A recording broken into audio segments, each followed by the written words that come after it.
My brother passed away by suicide a few years ago, and he was highly successful, very confident, very charismatic, very well liked, respected, admired, and often people wanted to be him. Things looked really great from the outside, but yet he was torn up on the inside. And so after the shock of that wore off, I just started thinking, like, he was a confident, likable guy. Like, how could this happen to him? Welcome to the Optimum Human Podcast, the show that interviews the world's top experts in fitness, nutrition, mindset, and beyond. Let's get into the show.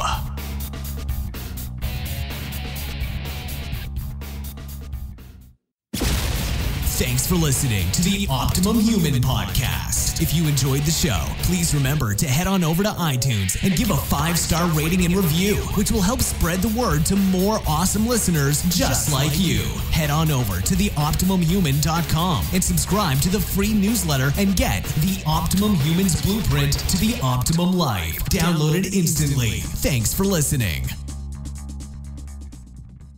Hey everyone. Oh, I can't even do Welcome this. to the ride, folks. Welcome to another episode of the Optimum Human Podcast. My name is Brian McKay. Who are you again? My name is Claude. Oh, nice to meet you, Claude. Just singular, just like Prince. You just need your own symbol now. Yeah, the trainer formerly known as Claude. I'm great, Brian. How are you doing? Doing good, man. Anyways, hopefully our listeners are doing as well, all three of you by this point in time.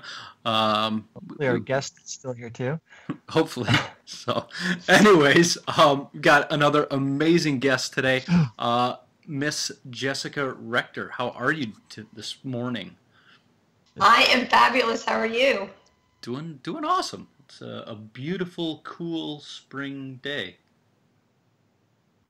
It's probably a hot summer day out here in Texas, so. Okay. See, that's the difference about us Northerners. We're still in spring, and right. We're getting the showers. We're getting the horrible temperatures. But anyway, yeah. But I'm fabulous. That's for sure. So Good. I guess two of us are fabulous, and one of us is doing great. So. Awesome. Well, you can't ask for much more than that. So, anyways, Jessica, well, let's not waste any more time. So can you give us a quick rundown of who you are and what it is that you do? Sure. So I help people change what they say to themselves about themselves to get bigger, better, and more efficient results. So basically, what does that mean? I help people change their negative self-talk so they can change their thoughts, actions in their life. And I am a keynote speaker. I have written several books, and I am also a consultant. So I do workshops and trainings with companies. And then I work one-on-one as a coach with men for them to change their internal talk and become their truest, best, badass self. Awesome. Now, how did you come to do all this? Well, just like with anything, Brian, it's like one thing leads to another, which leads to another, which leads to another. I never set out to do any of this. One day I had a whim that I wanted to move to Los Angeles to act. And That's uncommon. Yeah, right. Well, I'd never even had that idea. I actually was getting my MBA and took an acting classes. Then it was like, oh, how cool would that be? So, and I really, really enjoyed it. But I moved to Los Angeles and, found out very quickly that that was not for me. But what I did start whenever I was over there is I had a talk show on television while I was in Los Angeles. And so I had that for several years. And then I moved back to Texas and got a degree in broadcast journalism to learn the different facets, and then kept doing my talk show. And that kind of opened the door, so to speak, for me becoming comfortable talking in front of people and interviewing people and and that kind of stuff. And then from there, I had this whim. I mean, I don't even know why, but I said, you know what? I'm going to write a book. I had some really good life experiences, and so I wrote a book called Live Your Greatest Life, and then I wrote a journal called Live Your Greatest Life Journal. And somebody asked me, well, how are you going to get those out? And I said, well, what do you mean? I just thought you write a book. That's okay. That's cool. And they said, well, how are you going to spread the message in it? And so that's really when I started speaking and going down that path. And then I unexpectedly got pregnant. Woohoo! And 3 days after I broke up with the guy, I found out, and you know, he knows, and we parted ways anyways, by my choice, and that was one of the best decisions I've actually ever made. And what happened was that I didn't realize how challenging it was. And why I say that is because after I had my son, I was working with my business coach, and I was just telling her the story about being a single mom, you know, like the story we keep telling ourselves, whatever that story is. And she said, you need to talk about shame because you've mentioned it several times in the course of our conversation. And I was like, what? I've never said that word in my life. Like, what are you talking about? And so the conversation was recorded, and I went back and I listened to it, and I never said the word shame. I just talked all around it. And what happened then was just like a big light bulb, like, oh my gosh, what is with this word? Like, why am I feeling that way? So I just did a lot of work and dug deep and realized that I'd been living in shame all throughout my pregnancy, because outside of my family and a couple friends, I didn't tell anybody I was pregnant. I wore these long flowy dresses, and, you know, there was no, yay, social media posting. Oh, I'm going to go visit the doctor. There was nothing like that. I was really hiding. And in the process of hiding that, I was hiding myself. I didn't want people to ask questions. I didn't want people to see me. And so the more that I dug into my own shame and what was behind it and where it came from, the more I realized that, you know, if me as a strong, confident woman, if that can happen to me, it can happen to anyone. So I started, once I got through my journey, I started helping people work on shame. And I just recently wrote another book about shame, because I realized that it's the one thing that has really changed my life, is getting clear on that shame and figuring out who I am outside of like roles and work and all these things that we play. And so now I work with people on that and changing their inner talk, because if it wasn't for shame, our inner talk wouldn't exist, or our negative inner talk wouldn't exist. And that makes up 80% of our thoughts is negative self-talk. Wow. That's a huge amount. And when people kind of hear that, I guess they don't really realize it because they don't hear their inner talk. See, I can't even regular talk right now. But like, use your words, Claude. Use your words.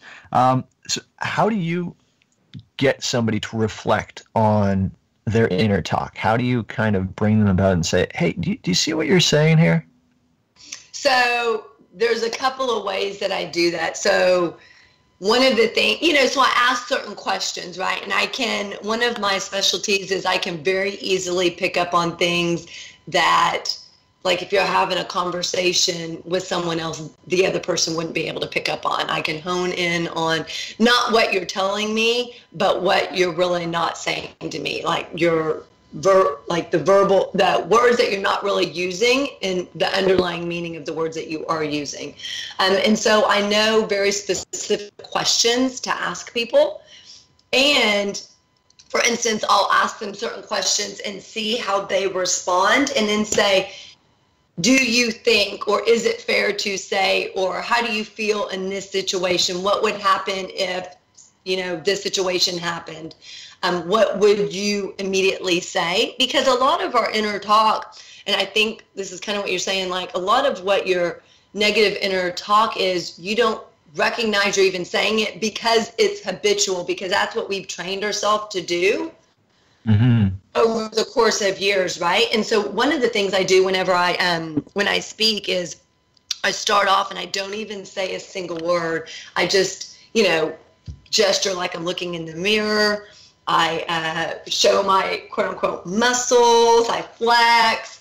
I sit there and, trace my face and the wrinkles and this kind of stuff. And the reason why I do that is because when we get up in the morning, after we go to the bathroom, that's usually the first thing most of us do is go to the bathroom.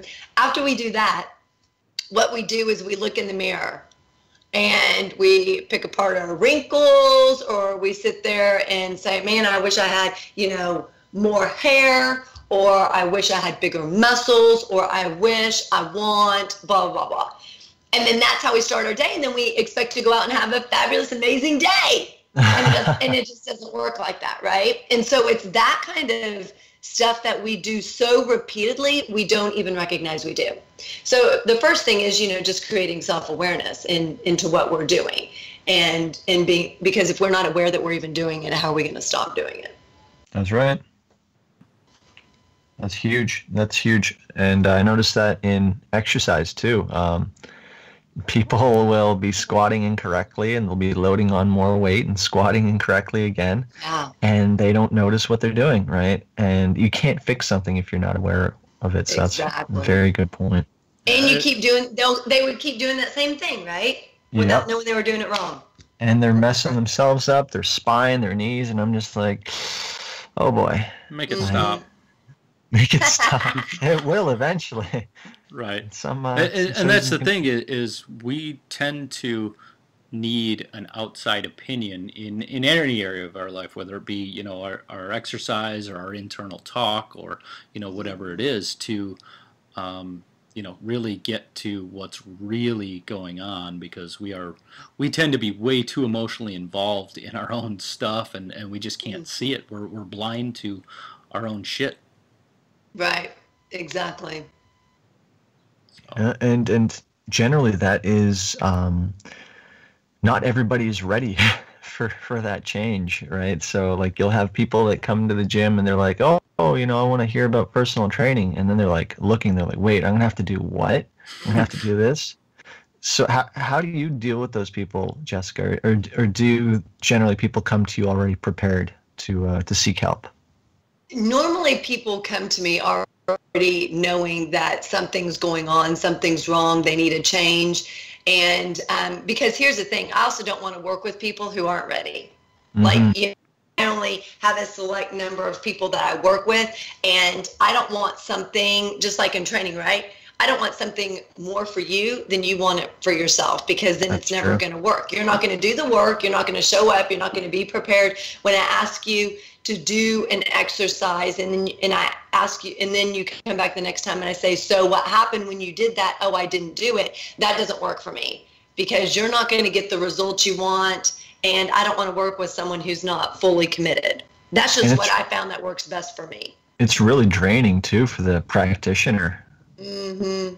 Yes. And not only draining, but it's frustrating for me as well. I will be honest. It's frustrating, and so I just put my own boundaries up, and which I think everybody needs good boundaries, that I just said, I don't work with people like that. I just can't. It's a good idea. It doesn't bring me happiness either. Yeah, it doesn't excite me or bring me happiness. And it's like, oh God, I've got to talk to that person today. Are they really going to do the work?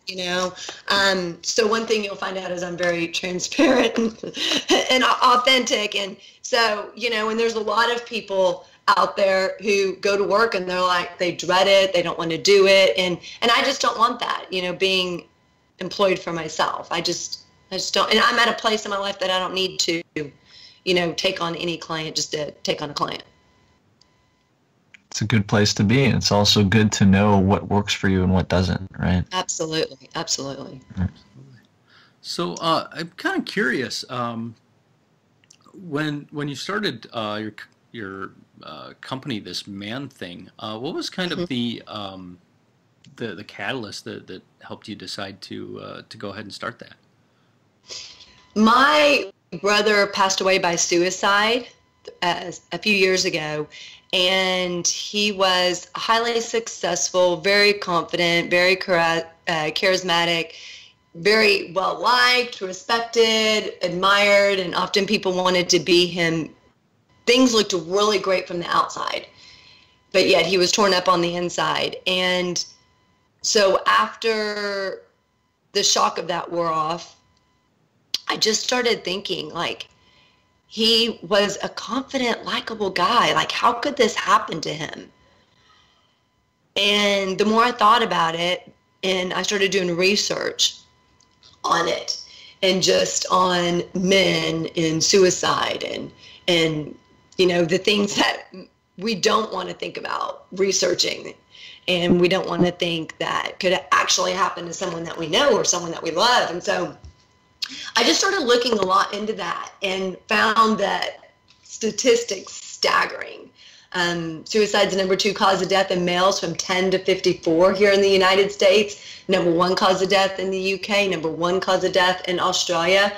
And looking at that, I was, you know, stunned, because I thought, God, this is something people don't talk about.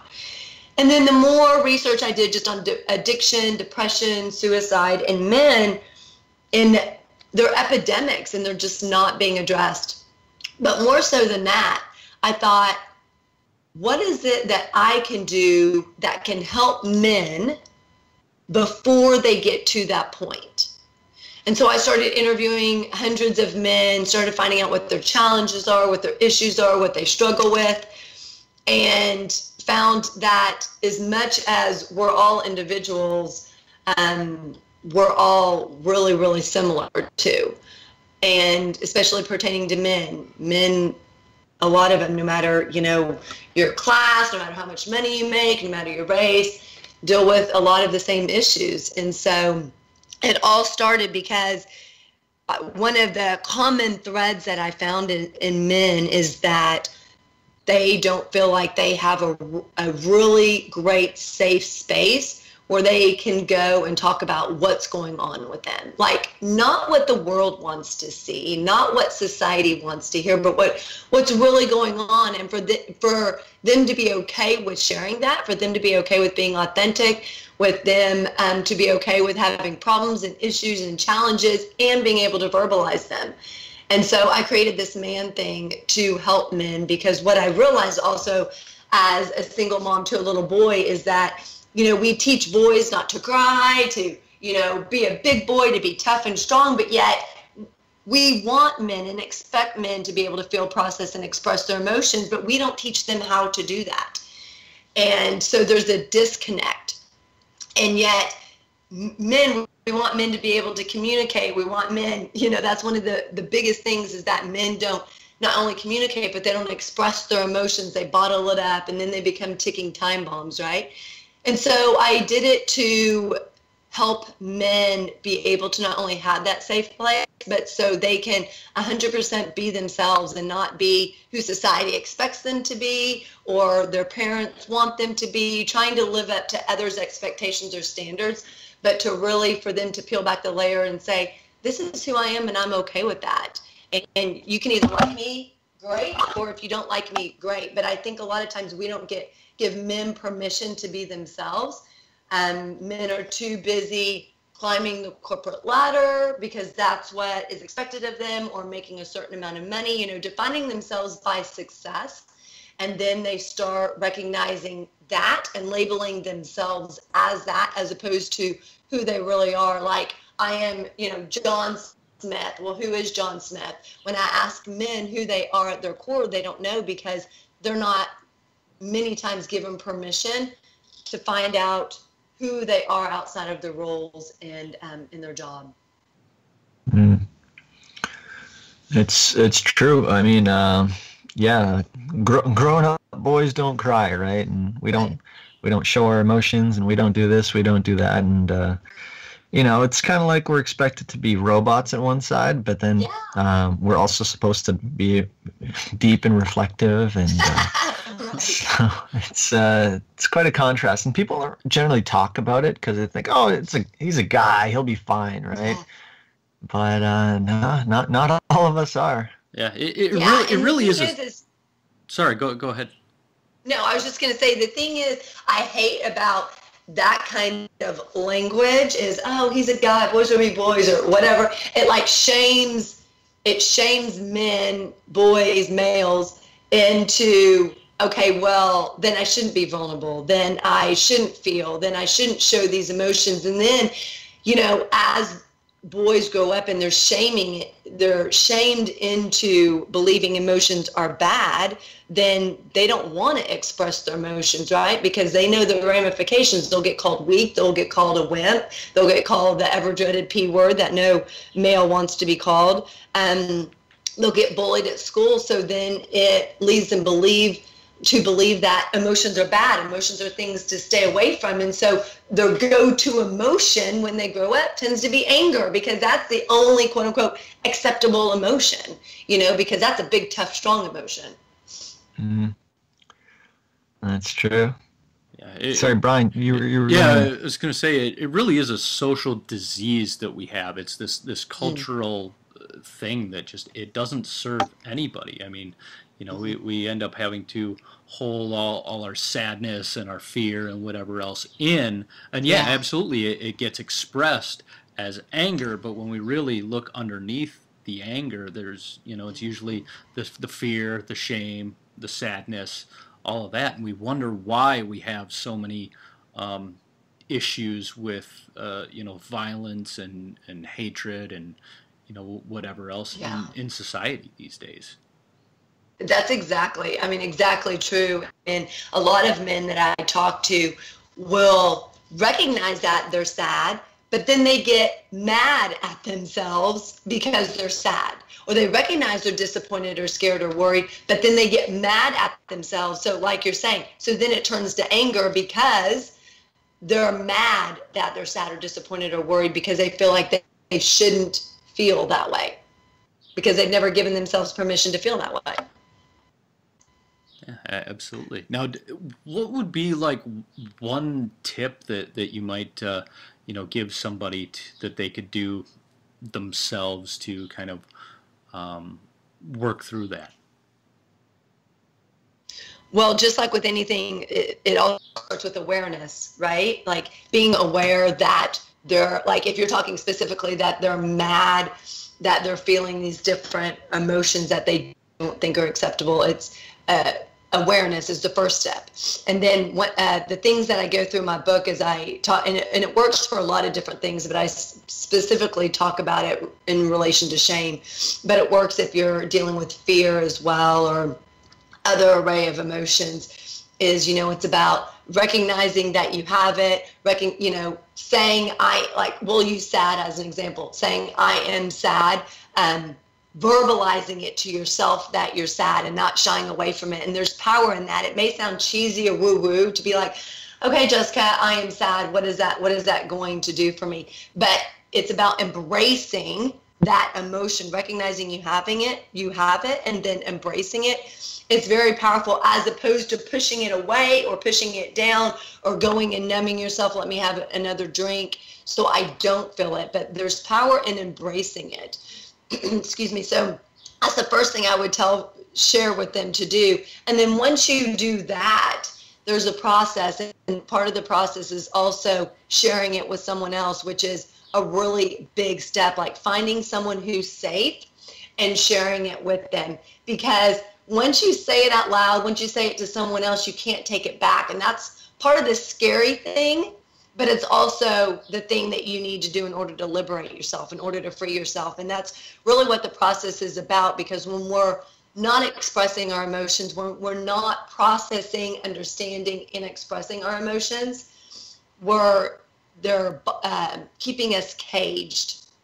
They're allowing us to be in jail and held down. So, but when we actually are able to, I always say, feel, process, and express them in a productive and healthy way, it liberates us and allows us to not just become more aware of the emotion, but to become more self-aware. The more self-aware we are, the more in tune we are, not only with our emotions, but within our thoughts, with our actions, which literally affects everything in our life. And like we mentioned at the beginning, we don't realize the negative self-talk we have, but literally that negative self-talk affects everything in our life. I mean, think about whenever you go into a job interview, or if you're going to approach a female and before you approach her, you're scared, right? You want to go up and talk to her, but you're scared to talk to her. And so you say to yourself, okay, you're not attractive enough, or okay, like suck in the stomach, put your shoulders back. Oh, is she really going to like you? Are you successful enough? She's too attractive for me. I don't think she's going to even like me. So I'm not going to even bother to go up to her in the first place. So it's that kind of thought process that involves. So it starts with one step, and it's, it's a journey, just like with anything. You're not going to change it overnight. But when you embrace it, and when you're self-aware, you become more self-aware of everything. And then you can literally change your life by doing that. Yeah, absolutely. And something that was coming to my mind is, when we find that person that we can, share, those uncomfortable feelings or whatever else, it allows us to get vulnerable, and that's what creates connection. And, yes. That's, that I think is what we tend to, again, as a society are missing, is a real vulnerable connection with another person, and sharing the shit that we feel shame over, even though there's so many other people that think, do, or act or feel the same way. Exactly. And I always tell people, like, it's human nature. Everybody wants to connect. Like, every human being wants to connect. But yet we do the things that allow us to connect the least, meaning we're scared to be vulnerable. We don't want to be authentic. We don't want to be transparent. We hide all our challenges and issues and struggle and act like, oh, life's amazing. I mean, yes, it's so fabulous. Everything's great. I don't have any problems or pain or hurt. And it's like, but those are the things that help you connect with other human beings. So it's counterproductive. It's like we want to connect with other human beings, but we're so scared to be vulnerable and share the things that allow us to connect. And we run the opposite way when we're given the opportunity to connect with people. So it's fascinating to me, and you're spot on. Spot on. Yeah, I mean, it's there's definitely something to it. Yeah. Well, the way I generally see it, and I just came up with this in my head, and you guys can use it and thank me for it later. You didn't come up with it somewhere else in your body? It came from my big toe, Brian. Fair enough. So generally, people have these kind of frameworks, right? And the image I have is like this dilapidated house. It's kind of what's the word, condemned? Yeah. So it's a condemned structure, this condemned thing. And sometimes you just got to tear it down, and that can be really uncomfortable and really unsettling for people before you can build up something that's healthy and helpful. That's a perfect analogy, Claude, because I share with people that shame, when we tackle our shame, it's like building a solid foundation. So that was like the perfect thing for me, because until we tackle that, until we tackle the negative inner talk, you can build the house that you want, but it's going to come tumbling down in a matter of, days, minutes. It's not going to be a long-term solution because you haven't started with that solid foundation. So anything you build on it is going to be a very short term. Spot on. Yeah, absolutely. The finding out who we are is a destructive process by figuring out who we are not. Yes, I love that. Some wise man told me that once, and I have no idea who the hell it was. It wasn't me, probably. No, it was not Claude. Oh. Right. I was like, I know it definitely wasn't you. Right. If I know who it is not, I might be able to figure out who it is. Oh, exactly. And you know what? That's a great place for people to start when they start figuring out who they are. It's just as important to know who you are not as it is to know who you are. And like you mentioned, it's a journey, right? Figuring out who you are not will lead you, because most people don't, they're like, who am I? I have no idea where to start because I don't even know what that means. Well, figure out who you're not. Like, I always say, what won't you tolerate? What do you not like? is just as important as knowing what you do like. And by eliminate those things, you'll soon find your way to the answer. And the answer is not always a comfortable or happy place. It's usually not comfortable at first, at least. No. Yeah. People will be like, I want to run back to this old thing that I'm comfortable with, this dilapidated house infested with rats. And it's because it feels safe, because it's familiar, right? But growth never happens, as you know, as a trainer, right? Growth never happens in your comfort zone. This is true. And sometimes, even in your line of work, I could see people probably trying to freak out and convince themselves to go back the other direction, you know? Oh, absolutely. Like that negative self-talk is almost like a parasite, and it wants to stay alive. Yeah, it's like a blanket, right? It's comfortable. It's this is what I've known for so many years. It's uncomfortable changing that, a lot of people get scared of change, and it's not that it's uncomfortable. They're scared of what's going to, scared of the unknown, scared of what's going to happen, scared what are people going to think. And that's part of the whole thing that I work on with people on is stop caring what other people think, because that's keeping you from being you. And why does someone else's opinions, meaning what they think, why do their opinions matter more than your own? You're buying into and believing what someone else thinks more than you're buying into what you think.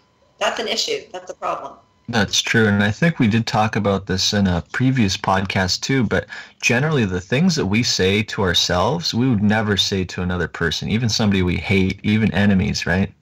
Right. And it's just so destructive.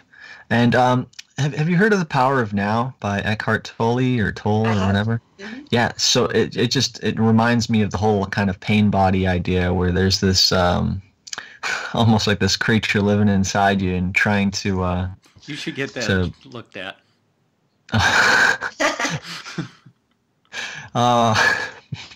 Brian. I'm just so glad Brian and I record in different countries, because I'd have to go over and smack him and pinch him a little bit, and I'm sure he would do the same to me. But he's in America, so he might try to shoot me after some of the shit I say. So, yeah. Oh, so neither confirm nor deny. Yeah. I plead the fifth, because we have that here.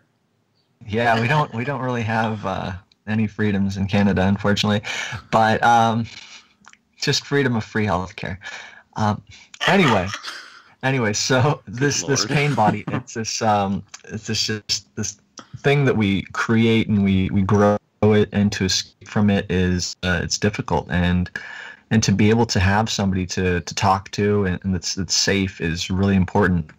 Now, how would you recommend finding somebody who's safe? Because even like I've got friends and they know they can come to me, but they're not going to come to me. They're always going to second guess, themselves, others around them. So they're just going to keep everything in. What suggestions, like what are you looking for in a person to confide in? Like what sort of qualities?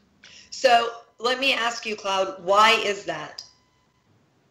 Why won't people come to me? Yeah.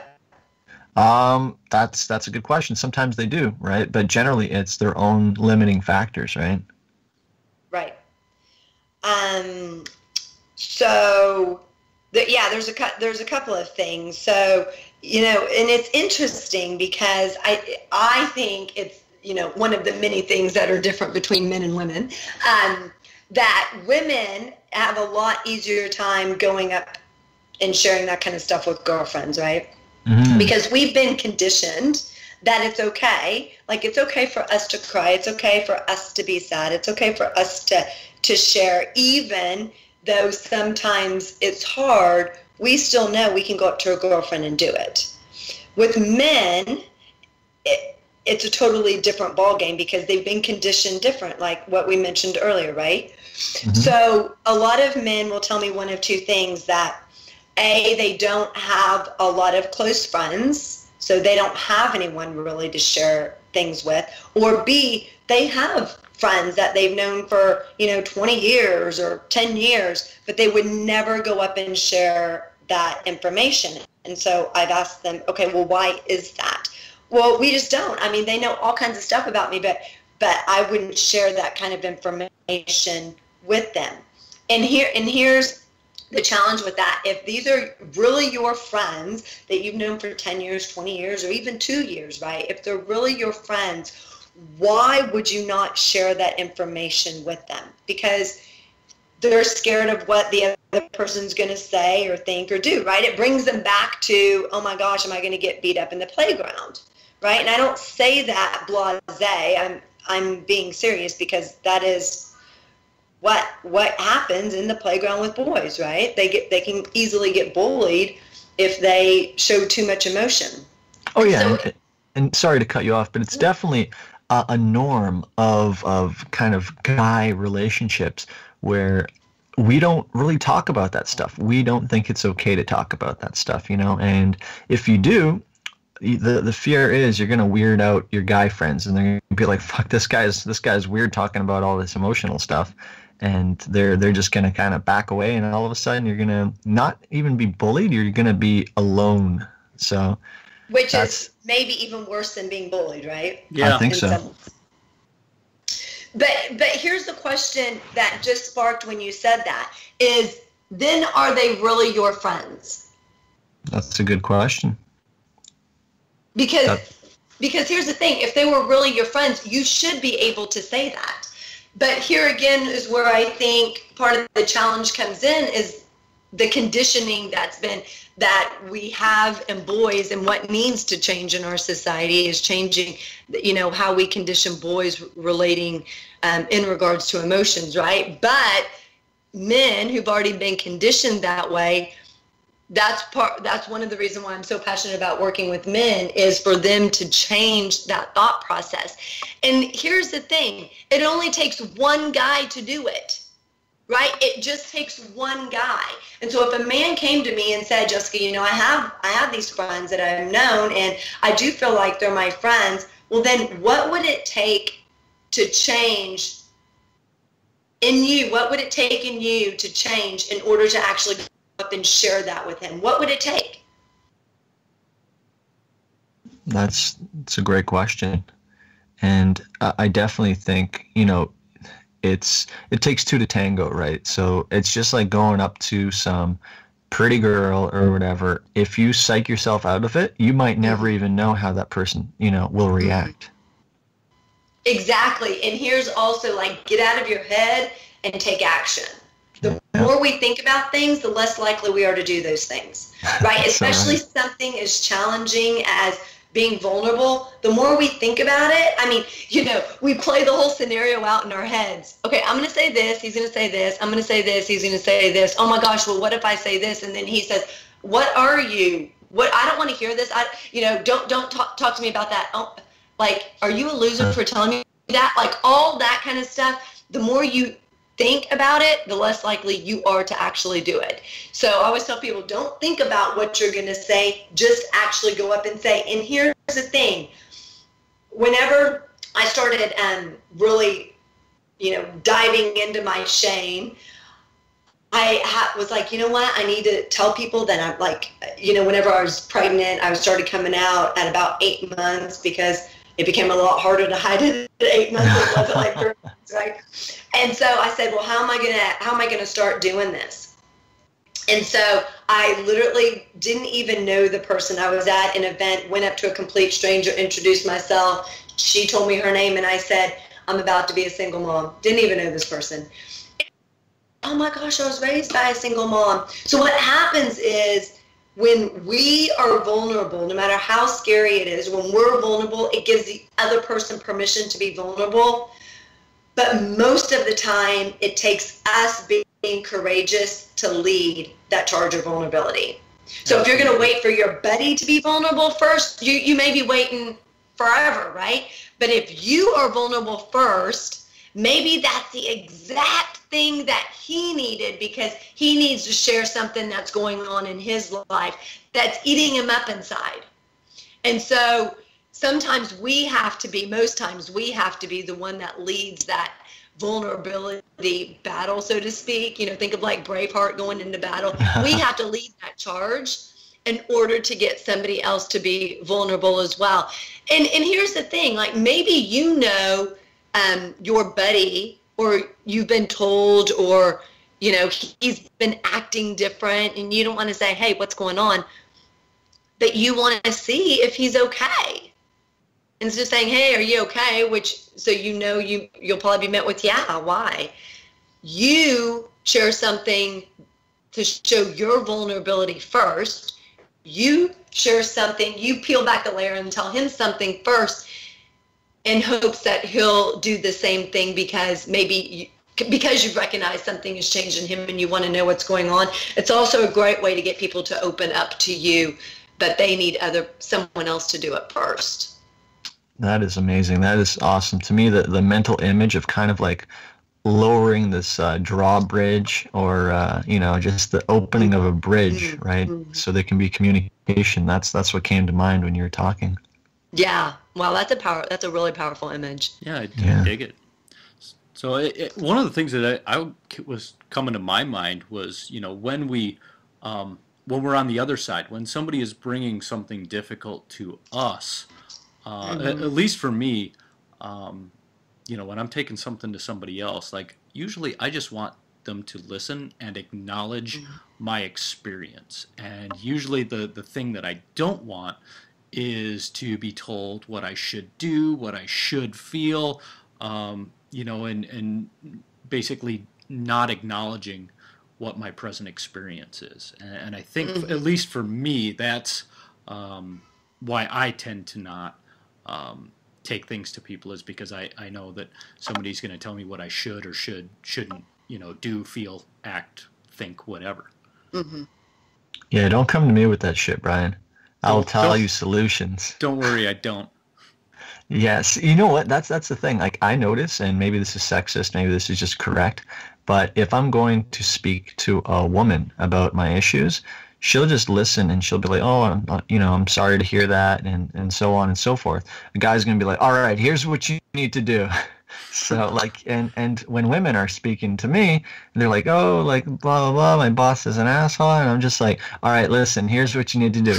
Go speak to your boss's boss, get them fired, or meet them in the parking lot, shank them a couple times. But they're like, no, you don't understand. I just wanted somebody to listen. I'm like, no, I offer solutions. I don't listen. But you know what? That's exactly spot on. Women want listening. Men give solutions, which is part of like communication breakdown. Yep. Is that women are like, no, I just want you to listen. And men are fixers. That's what they do. They say nope, if you're coming to me, that means that I'm going to give you solutions. Otherwise, don't come to me. And so, but part of it is being aware. So if a woman comes to you, ask her, do you want my advice or feedback, or do you just want me to listen? Because those are two different things. And the same thing, Brian, that if you're going to someone, preface it. I'm telling you this because I just want you to listen. I don't want your feedback. I don't want your advice. I just want you to sit there and listen. If you preface it, and that's part of like, where communication sometimes can break down, is that we go in thinking one thing and the other person's expecting one thing, and the other person does something else. And then, it's like, fine, well, I'm never going to come back to you again because you didn't give me what I wanted. Well, I didn't know what you wanted. I thought you came to me because you wanted a solution. I didn't know you just wanted me to sit here, so it's something to think about too. Like, just ask, like, hey, do you want, because I'm like you, Claude, like if somebody comes to me, I'm not, and I am female, but I tend, which is one reason why I can work so well with men, is because I'm very direct, I'm strong, I'm confident, and so I also have a lot of masculine energy. So if people who come to me now, I'm not going to just sit there and listen.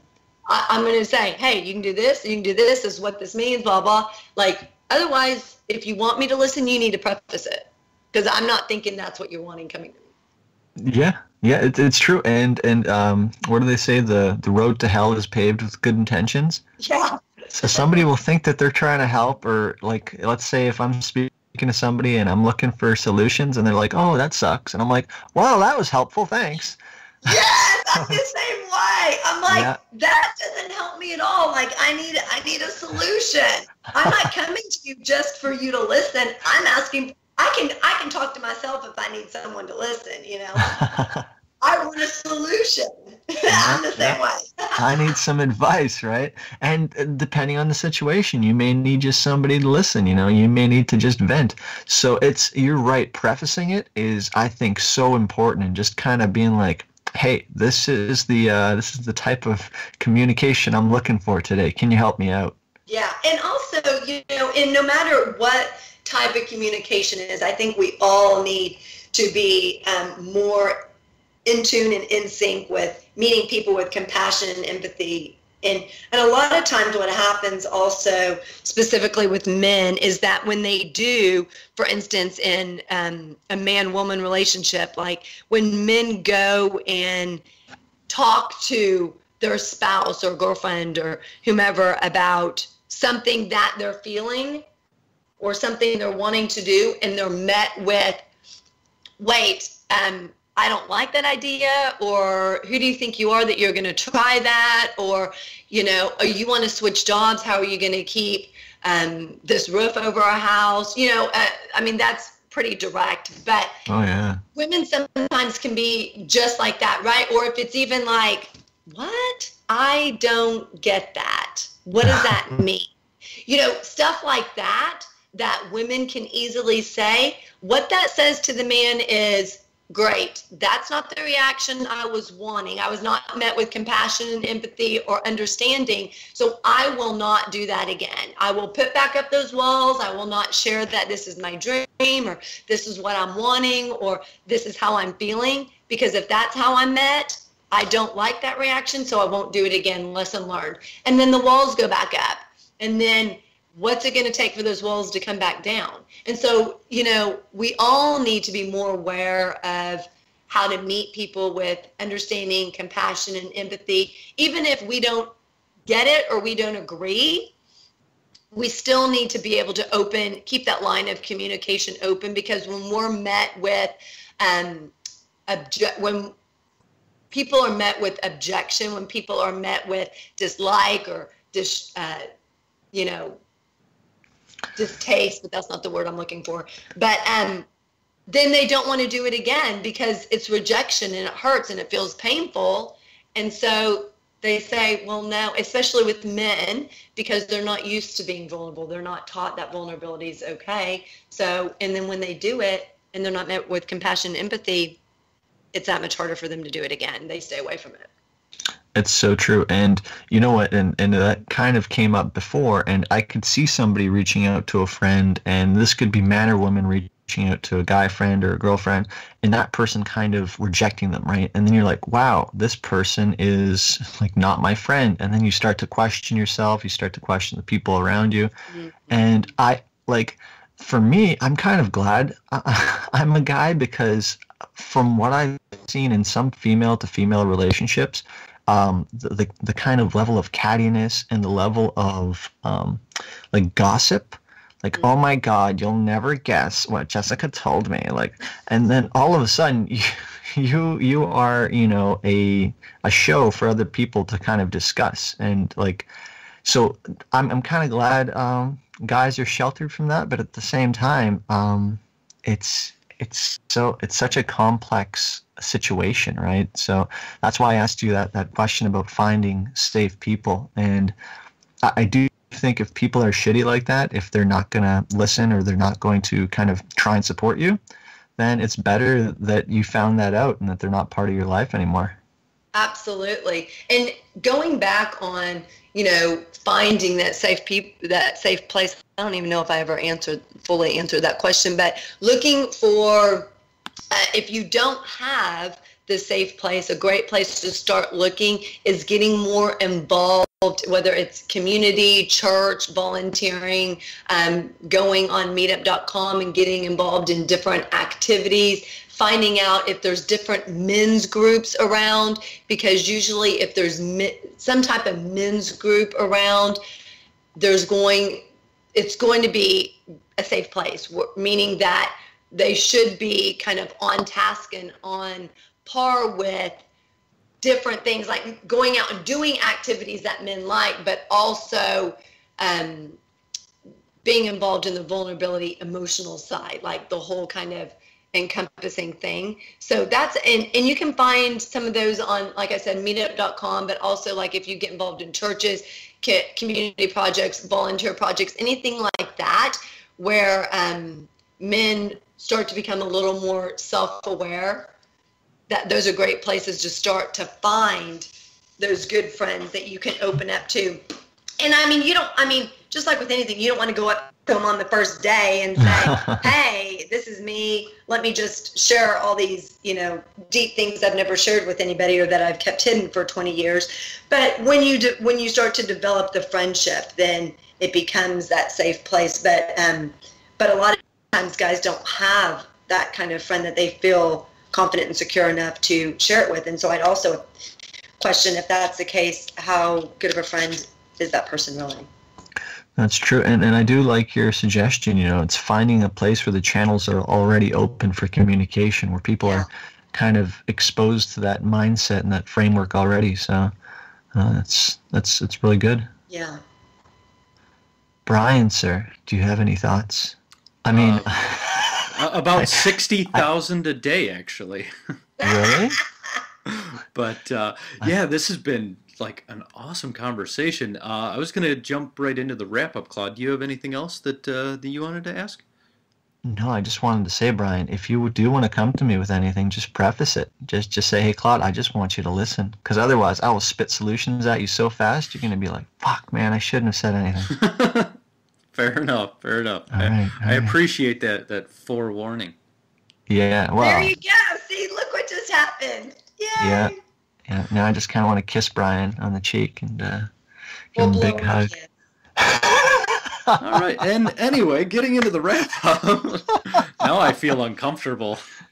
Good. I think you did that intentionally, Claude. Yeah, right.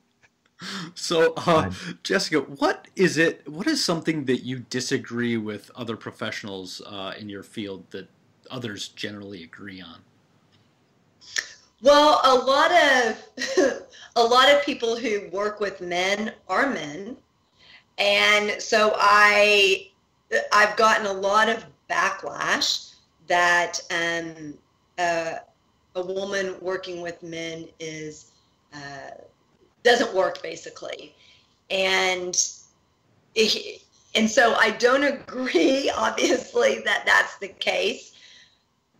I think that we all come to our paths in, our own way and our own reasoning for doing it. And I think just because I'm a female doesn't mean that, I don't have value and that I don't have things to offer men. Would it look different? Absolutely, as it should look different, right? But I also think that there's enough out there for everyone. I believe that we need to do more collaboration as opposed to competition. And there's going to be people that resonate with men that resonate with men. Awesome. There's going to be men that resonate with me. Awesome. But I don't think just because I'm a female trying to work with men that there's anything wrong or bad or, not worthy in that in itself. For me, I'd rather come to a female and, speak just because I feel more comfortable speaking to a woman, right?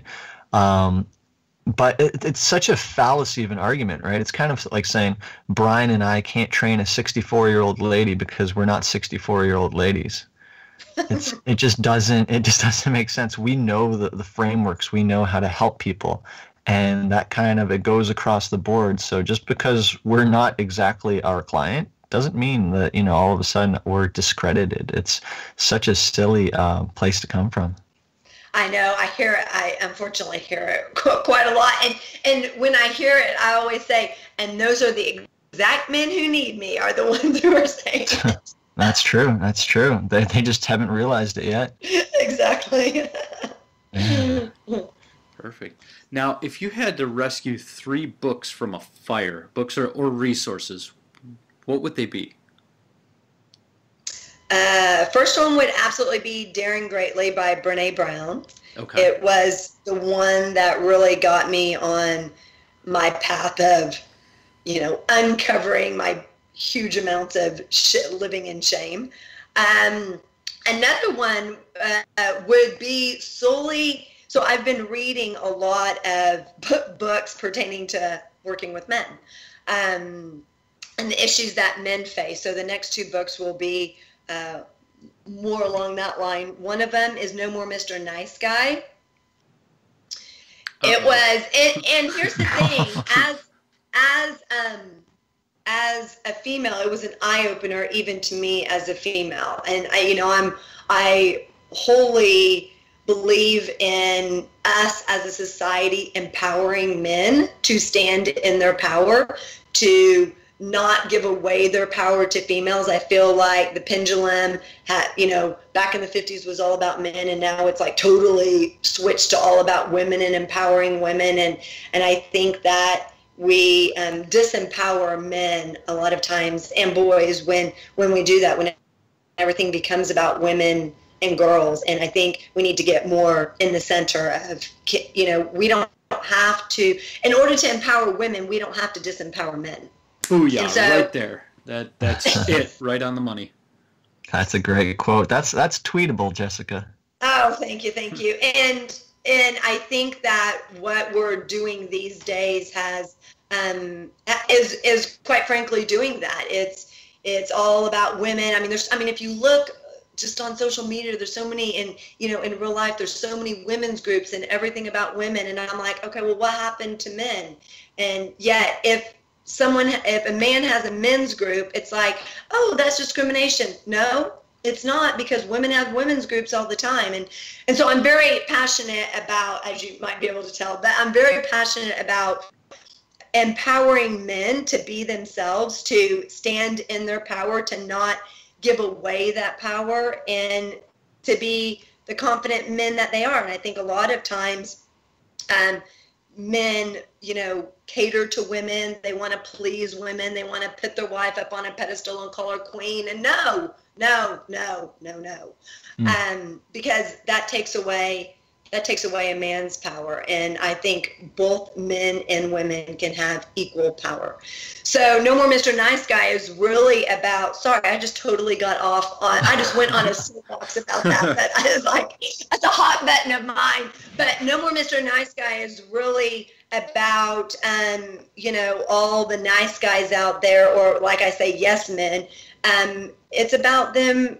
The author doesn't say it like this, but my synopsis is really about, it's about men getting back their power and standing up for themselves. And, when they have an opinion, to voice it and not just cater to the woman and continually be people pleasers and nice men. So that's my second one. That was a long answer to that.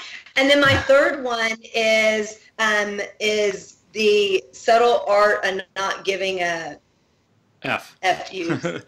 Yeah. That's Mark Manson, right? Yeah. And No More Mr. Nice Guy is by Dr. Robert Glover. And then the subtle art of not giving an F. And just stop caring so much about what other people think and what other people say and what other people do, and for us to give ourselves permission to really just be ourselves, whatever that looks like, and own it, right? Embrace us for our own individual selves, for who we are, and really stop caring so much. When we stop caring so much about what other people are going to say or think, then that allows us more to stand in our power, to get the confidence, and to really ultimately get what we want most, right? Like we talked about connection. It allows us to get that, but it also allows us to close the sales more. It allows us to get, to fall in love and to keep the woman of our dreams. It allows us all those kind of things. To me, I feel like I saw that book in a bookstore, and I'm like, I kind of get it from the title. So yeah. Right. I'm just like, I think I'm already doing this pretty well. So, but it's awesome. And just to go back to your point about the kind of balancing act between men and women over the last 50 years, it's swayed so far, and it's kind of like a really just a low budget version of Cirque du Soleil, where there's like this it's just this trying to find this balance, and it's just swinging from one side wildly to the other, right? And now that's what you see now with a lot of these men's rights groups.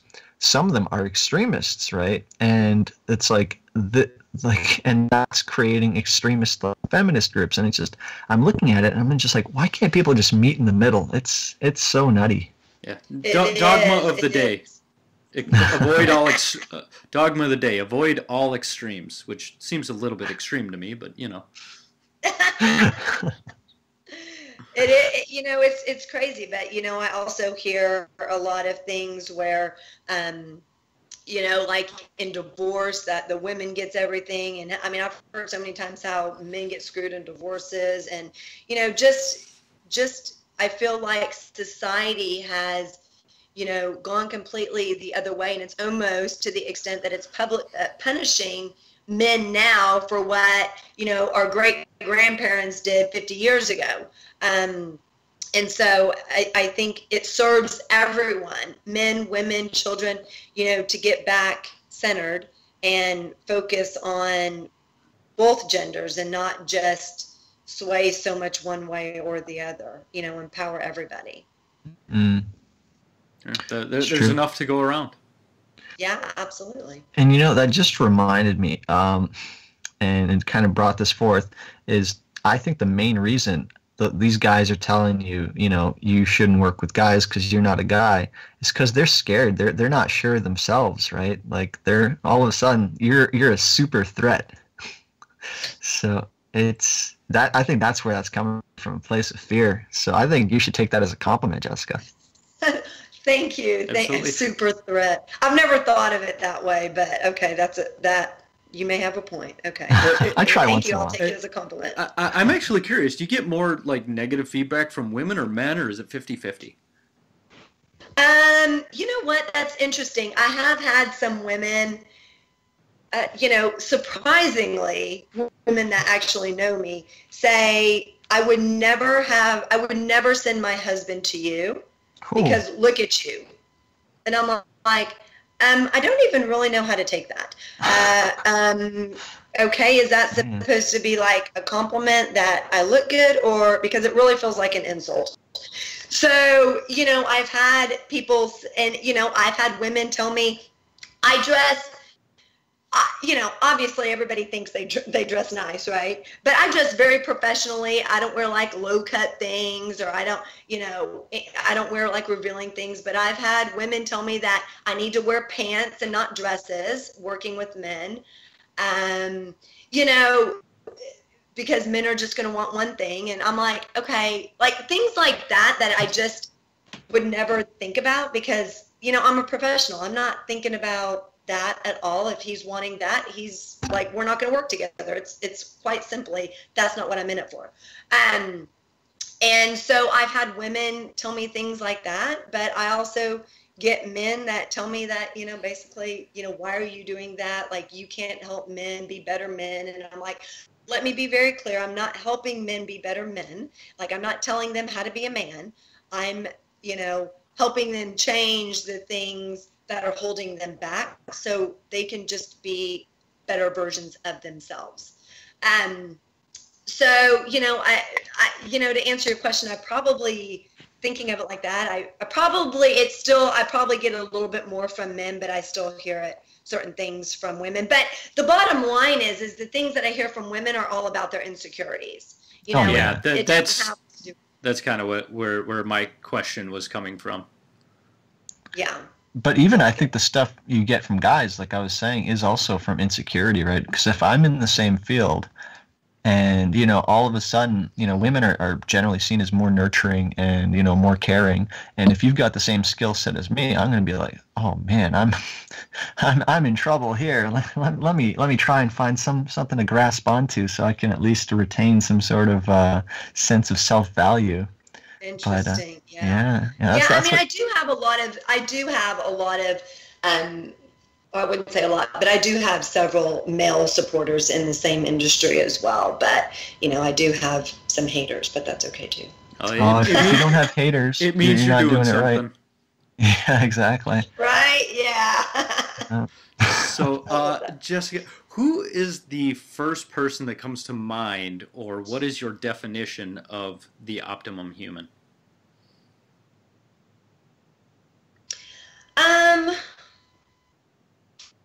I don't know if I necessarily believe in optimum human. I even have problems saying that word.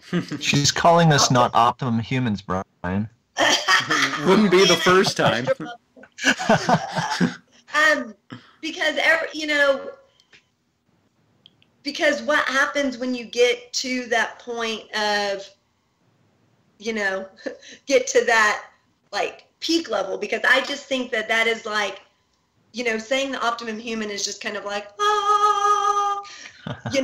like the light shines down and, oh, this is what you strive to be. Well, then what happens when you get to that point, right? Where is there to go from there? And plus, like, I don't like, I guess, having kind of unrealistic expectations or putting that extra pressure on someone of, hey, this is the peak. Because what I found is that when we do that, we start molding ourselves into someone that we're really not, trying to please others or live up to some unrealistic expectation. So I don't know if I believe that there is an optimum human. I believe that as long as, what I want people to strive for is being transparent, authentic, real, basically what we talked about, like letting down their guards, being vulnerable, letting people see all facets and all sides of you, not just life is amazing, life is great, oh my gosh, life is perfect, but showing people the struggle, like being able to share the shame of, from me, like being a single mom, or, I didn't even mention, but like the shame of attempting suicide when I was 17, and then my brother dying by suicide. There's so much shame around suicide or even attempting it that, all of that. But the more that we share those things, the more that we share the pain and the hurt and the darkness, the more we connect with other people. What I found is the more that I share about my brother dying by suicide, it's fascinating to me how many people know someone who's died by suicide. But it's the thing that we just don't talk about. We don't mention. But when I mention it, more often than not, people are like, oh, I have a friend or, a relative, or someone just last week that I went to high school with died by suicide. But for us to be able to share all the things that we feel insecure about, that's when we start becoming a better version of ourselves and start connecting with people and letting people into who we are. And then that's when we feel not so alone, right? We talked about loneliness, and we touched on, and that's when we feel not so alone, is when we start doing that, because all the things that we feel that we're the only ones who have dealt with, the pain and the hurt and the shame and all that, all those things are universal. And so when we start sharing them, that's when we start saying, oh, I'm just like you, oh my gosh, and that's when we connect. So for me, that's probably what it would be to be optimum human, is just letting down our guard and being more transparent and vulnerable and connecting on a deeper level, not how's the weather where you are, but really this is who I am. So so you can share who you are. Yeah, opening those channels of communication, those bridges, so to speak, so there can be some meaningful communication. Absolutely. Yes. I think that's awesome, and I think Brian was bringing that up. Like once you share something about yourself, somebody else will also share, and that will it kind of disarms people, and it makes them feel like it's okay to talk about the stuff because it's in the open, right? Yes. And it's like, oh, well, if they're sharing something like that, I can too. Whereas I thought they would just want to hear all the great stuff and the happy stuff. And yeah. Exactly. It gives you permission to kind of talk about the untalkable, so to speak. Yeah. Oh, I like that. Yeah, absolutely. Absolutely.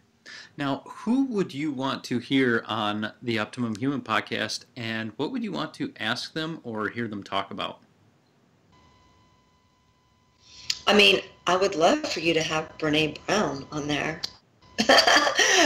And what I'd want, is just, because really I've read several of her books, and they've been game changers for me. So I would love to hear more about what her shame research has done for her, not necessarily the research itself, but what's changed in her and the journey that she's gone on from starting it through, what she's found out doing the research and how it's impacted and affected her life, and not in the way of, that she's kind of a household name and that she's written books, but more in her inner talk of herself.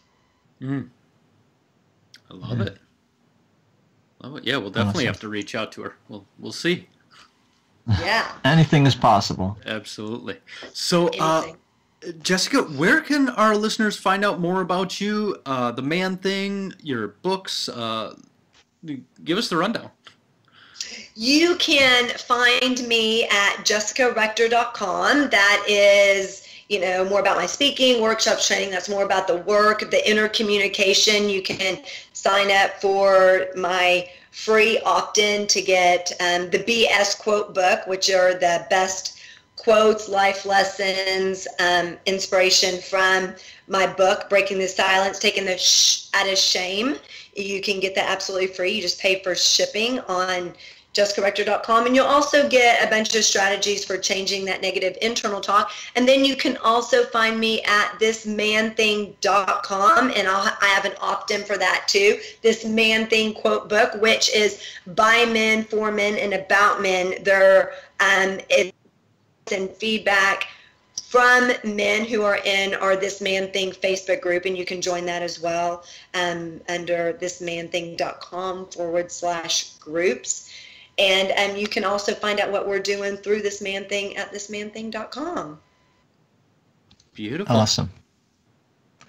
Awesome. Well, I think we're going to put that all in the show notes. So if anybody's looking to check out Jessica, and do you have any social media pages or anything else that you'd like to plug? I'm all over social media. So, you can go to facebook.com. I'm under Jessica Rector Speaker. You can also facebook.com, This Man Thing, Twitter at Jessica Rector. Those are probably the biggest ones. Or LinkedIn, Jessica Rector. I'm on Pinterest and Instagram, Jessica Rector Speaker, Pinterest, Jessica Rector. You're everywhere. YouTube, you can find me YouTube, Jessica Rector. We put up our podcast every week on YouTube. You can also find the podcast on iTunes under This Man Thing. Yeah, you can find me lots of places. I'm glad I asked, because that was like 10 other places. You're like oxygen. You're everywhere. I'm everywhere. Yeah. That's good though. That's good. That's awesome, and we'll see if we can sneak onto your podcast one of these days. Absolutely. I'd love it. Thanks for having me on. Absolutely. This has been awesome. Yeah, thank you for coming on. My pleasure. Thank you everyone for listening to us, and we hope that Jessica's words have been helpful for you, or if not, pass them on to somebody who you think that might find them useful. Guys, thank you very much. Brian, thank you, sir. Thank you, Claude. Thank you, Jessica. Guys, I'll talk to you later. Sounds good. Have a great one. All right. Bye. Bye. Thanks for listening to the Optimum Human Podcast. If you enjoyed the show, please remember to head on over to iTunes and give a 5-star rating and review, which will help spread the word to more awesome listeners just like you. Head on over to theoptimumhuman.com and subscribe to the free newsletter and get the Optimum Human's Blueprint to the Optimum Life. Download it instantly. Thanks for listening.